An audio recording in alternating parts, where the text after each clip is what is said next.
चलिए इस सुबह फिर से हम लोग मिलते हैं। हम लोग जो अपनी ब्रह्मास्त्र सीरीज को है वो कंटिन्यू रखते हैं और जल्द ही 1-2 दिनों में यूपी पीईटी का जो एग्ज़ाम होने जा रहा है उसके लिए पूरा करंट मैं एक ही वीडियो में लेकर आऊँगा। जल्दी इस हफ्ते के लास्ट तक आपको वीडियो मिल जाएगा।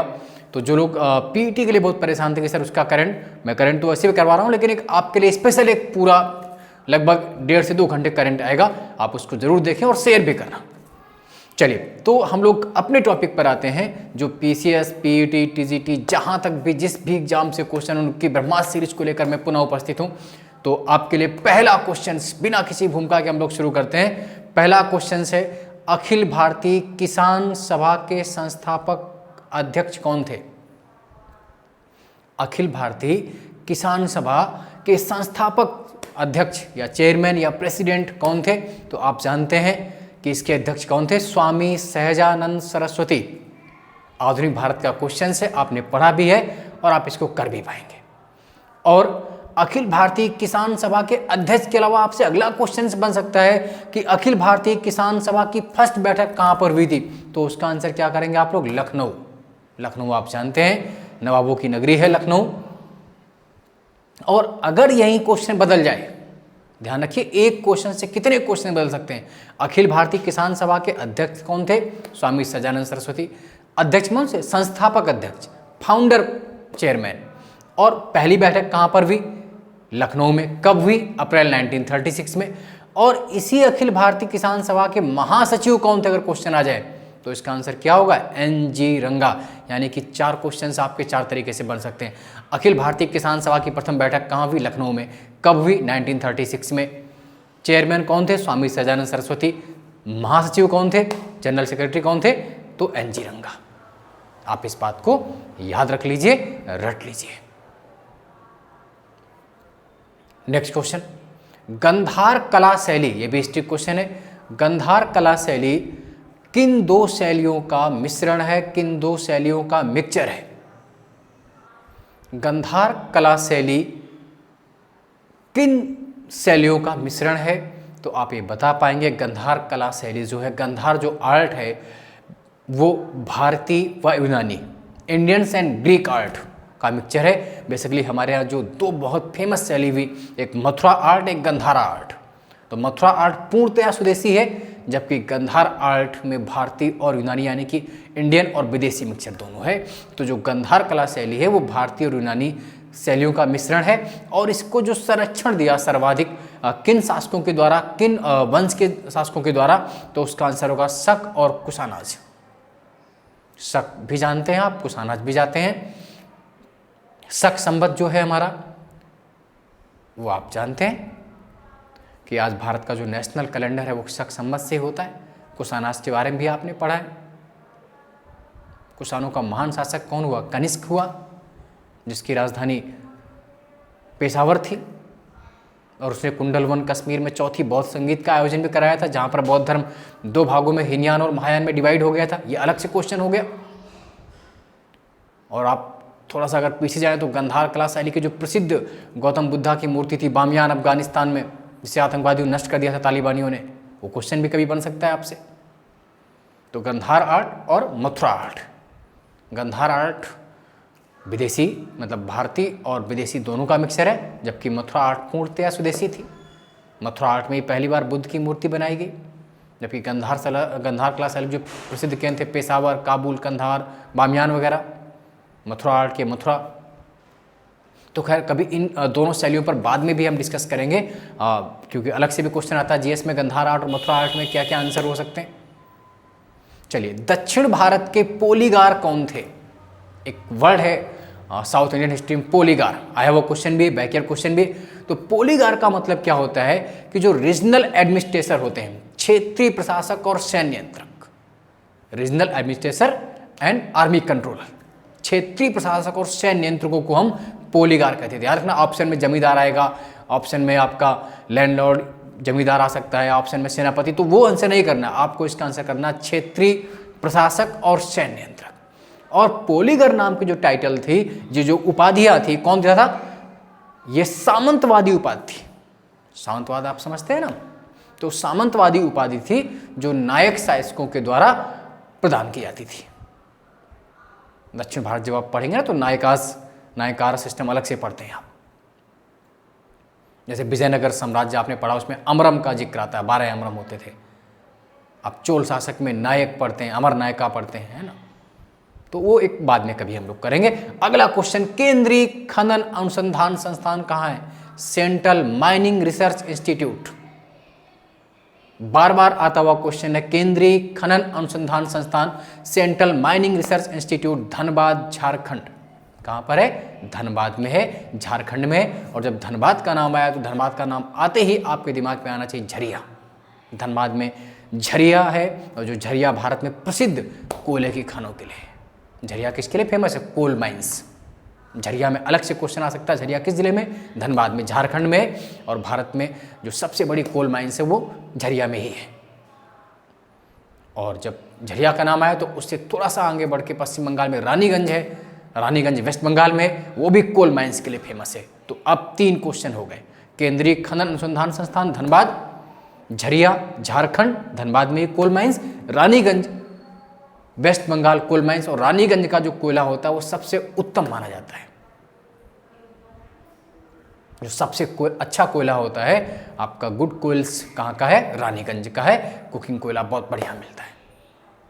और दुनिया में अगर बात करें तो कोयले का सर्वाधिक उत्पादन कहाँ होता है? वर्ल्ड में चाइना में होता है। याद रखेंगे इस बात को। पूरे विश्व में सर्वाधिक कोल प्रोडक्शन कौन करता है? चाइना करता है। चलिए अगला क्वेश्चन लेकर आते हैं, अगुलहास ओशियन करंट। अगुलहास समुद्री धारा किस प्रकार की धारा है? गर्म धारा है या ठंडी धारा है? वार्म करंट है या कोल्ड करंट है? आया हुआ क्वेश्चन है। तो पहले तो इसका आंसर आप करेंगे कि अगुलहास जो करंट है वो वार्म करंट है, गर्म जल धारा है। कैसी है?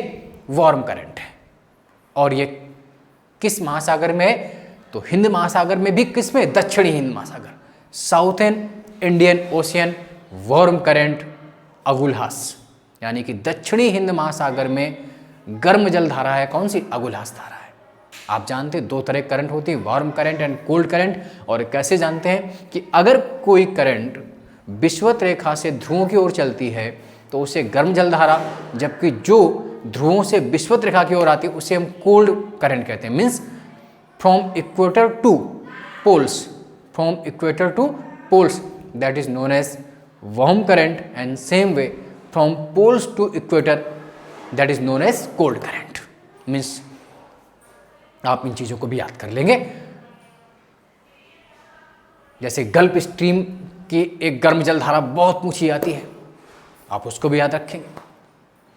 चलिए अगला क्वेश्चन, अधिकांश मौसमी गतिविधियां किस मंडल में संपन्न होती हैं या पाई जाती हैं? जितनी भी वेदर रिलेटिव एक्टिविटीज होती हैं वो वायुमंडल के किस भाग में होती हैं? तो आप जानते हैं वायुमंडल में 5 भाग हैं आपके, क्षोभ मंडल, समताप मंडल, मध्य मंडल, आयन मंडल और बाहमंडल। Troposphere, stratosphere, mesosphere, ionosphere, exosphere. तो जितनी भी मौसम संबंधी गतिविधियां हैं उन सब के लिए जिम्मेदार कौन होता है? क्षोभ मंडल। All weather activities like clouds, rainfall, snowfall, cyclone, anti cyclone, इन सभी घटनाओं के लिए ट्रोपोस्फीयर क्षोभ मंडल जिम्मेदार है। बादल का बनना हो, तूफान का आना हो, ओला बारिश हो, बर्फबारी हो, ये सभी मौसमी गतिविधियां किसमें होती हैं? क्षोभ मंडल में होती हैं। इस बात को आप याद रखेंगे। और ये क्वेश्चन बार बार भी आता है। जैसे एक क्वेश्चन और आता है कि ओजोन लेयर कहाँ पाई जाती है? तो आप ये याद रखिए कि ओजोन परत का क्वेश्चन बार बार आता है। तो ओजोन लेयर स्ट्रेटोस्फीयर में है, समताप मंडल में है। 90% ओजोन आपकी कहाँ मिलती है? समताप मंडल में, और 10% आपकी क्षोभ मंडल में। और ओजोन परत की जो सीमा होती है 15 to 35, the maximum density of ozone layer between 15 to 35। Ozone परत की सबसे अधिक सघनता, सबसे अधिक मोटाई 15 से 35 किलोमीटर के बीच के भाग में पाई जाती है। और ओजोन लेयर की जो हाइट नापते हैं वो किससे नापते हैं? डॉप्सन से। क्वेश्चन भी अलग से आता है कि ओजोन परत की ऊंचाई किससे नापी जाती है? तो डॉप्सन से। लास्ट ईयर टीटी, उससे पहले पीसीएस का एक क्वेश्चन है कि ओजोन परत की ऊंचाई हम किस में नापते हैं? तो इसका आंसर है, रट लीजिए, डॉप्सन में नापते हैं। और आप ये भी जानते हैं कि ओजोन परत में हमारे दुष्प्रभावों के कारण, हमारे दुष्कार्यों के कारण, ग्लोबल वार्मिंग के कारण ओजोन में होल हो गया है, ओजोन में छिद्र हो गया है। तो सबसे पहले ओजोन में छिद्र कब और कहां देखा, किसने देखा, किस टीम ने देखा, ये बीओ में, पीसीएस में और टेट तीनों में क्वेश्चन आया है। तो first time in 1985 in Antarctica the British scientist have discover ozone hole in Antarctica. सर्वप्रथम 1985 में अंग्रेज वैज्ञानिकों ने अंटार्कटिका में ओजोन छिद्र देखा। तो कब देखा गया? 1985 में। कहां देखा गया? अंटार्कटिका में। और किस देश की टीम ने देखा? तो ब्रिटिश टीम ने। क्वेश्चन आ चुका है, रट लीजिएगा, गलत नहीं करना है। बार बार इन क्वेश्चंस को मैं दोहराता हूं ताकि आप कहीं ना कहीं गलती, कभी ना कभी गलती जो करते हैं, जो ह्यूमन एरर होती है, वो होनी समाप्त हो जाए। चलिए खैर अगला क्वेश्चन ले लेते हैं हम लोग। यूपी में सर्वाधिक लिंगानुपात वाला जिला कौन सा है? The maximum sex ratio in which district. पहले तो आप लिंगानुपात या सेक्स रेशियो समझिए क्या होता है। भारत के हिसाब से प्रति 1000 पुरुषों पर महिलाओं की संख्या, 1000 मेल पर कितनी फीमेल्स हैं। जबकि यूरोप वगैरह में क्या होता है कि 1000 फीमेल पर कितने मेल्स हैं। तो यूपी का जो लिंगानुपात वाला जिला है जिसमें सबसे अधिक मैक्सिमम सेक्स रेशियो है, तो वो है जौनपुर। जौनपुर में कितना है बच्चों?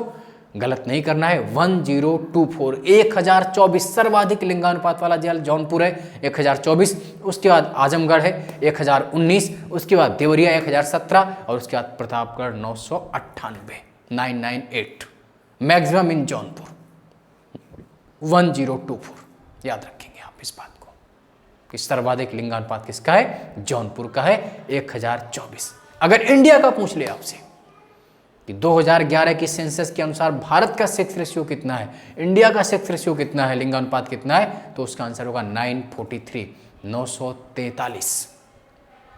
कितना होगा? 943।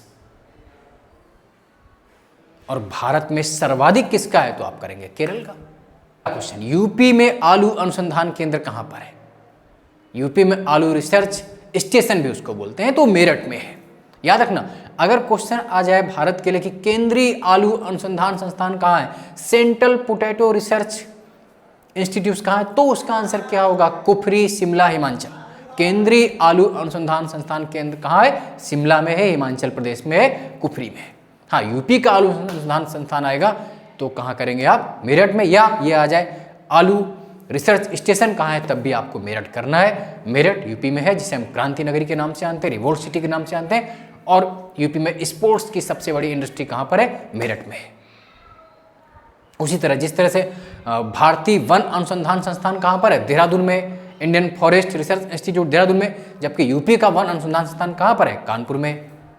तो उसी तरह आलू का केंद्रीय आएगा तो शिमला करना है, और यूपी का पूछेंगे तो मेरठ। फिर से सुनिए, गलत नहीं करना है। केंद्रीय आलू अनुसंधान संस्थान, सेंट्रल पोटैटो रिसर्च इंस्टीट्यूट, तो फिर शिमला आंसर होगा, उसमें कोई डाउट नहीं है। जब तक वो ना पूछे कि उत्तर प्रदेश में आलू अनुसंधान संस्थान कहां पर है, तब तक मेरठ आपको नहीं करना है। चलिए अगला क्वेश्चन, यूपी के किस जिले में दिया सलाई माचिस का उद्योग केंद्रित है? तो आप दिया सलाई से आप सीधे कर लीजिए, बरेली।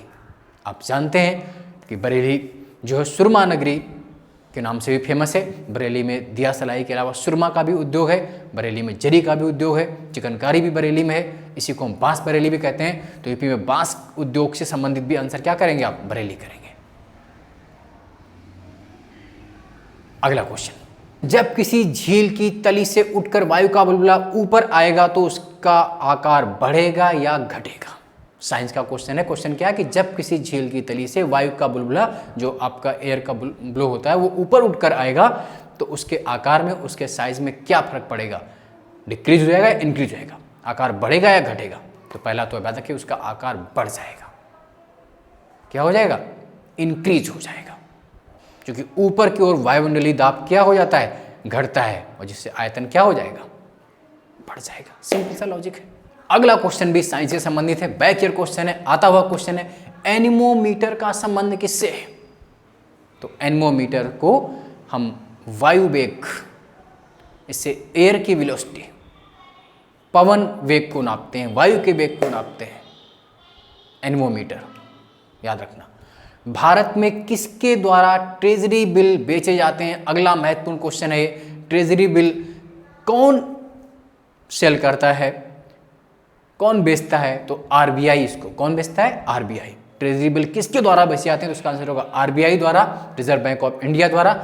क्यों बेचे जाते हैं? जो कि सरकार के लिए अतिरिक्त खर्चे के लिए, सरकार का जो सरप्लस आपका हो जाता है तो उसके सरकार के अतिरिक्त खर्चे के लिए फंड जुटाने के लिए ट्रेजरी बिल बेचे जाते हैं।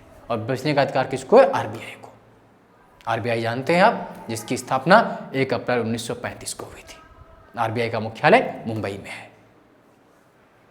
लोकसभा का कोरम कितना होता है? यानी कि लोकसभा की किसी बैठक के लिए न्यूनतम सदस्य संख्या कितनी होती है, उसका मिनिमम गणपूर्ति कितनी होती है, न्यूनतम गणपूर्ति, न्यूनतम कोरम कितना है? तो टोटल का 1/10, 1/10, यानी कि कुल मेंबर्स का कम से कम 10% उपस्थित होने चाहिए, तभी लोकसभा का कोरम पूरा माना जाता है। और ये आर्टिकल 100 पार्ट 3 के तहत ये उल्लेख है।